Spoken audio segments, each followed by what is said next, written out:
Stephen A. Smith expects to get paid in next contract. Stephen A. Smith has essentially served as the face of ESPN for over a decade thanks to the success of First Take. As his current contract is soon coming to an end, he has made it very clear that he wants to be paid accordingly.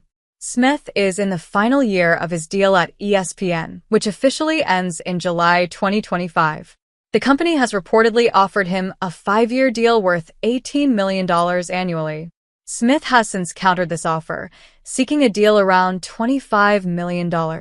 Smith sees the value he brings to the network and isn't willing to settle, even if that means seeking other opportunities outside of ESPN. "I expect to get paid, and I'm not apologizing for that to anybody," Smith said during an interview with Mike McCarthy of Front Office Sports at their recent tuned-in event, transcribed by Barrett Sports Media. "I'm going to work my tail off. I'm striving to be the best that I can be, or put in the hours to produce results to the best of my ability, and those results are what I'm going to look at to define my worth. If it comes to a decision where I have to move on, I prepared myself mentally and emotionally to be able to do that. I don't want it to come to that because I am very happy at ESPN doing what I do." Is Stephen A. really willing to leave ESPN if they don't match the number that he desires at the negotiation table? Only time will tell, but that possibility seems unlikely given the creative control Smith has there.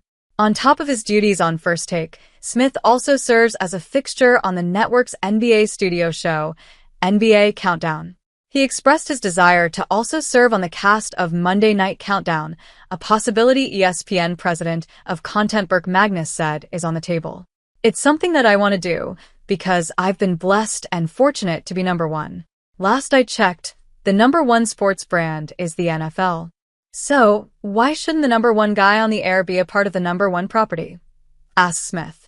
"That's how I view it, especially since I grew up idolizing Howard Cosell, thinking about him and what he brought to the table in terms of his diction, his cadence, his tenor, his candor, his willingness to tackle issues that most individuals in the industry weren't willing to tackle at that particular moment in time.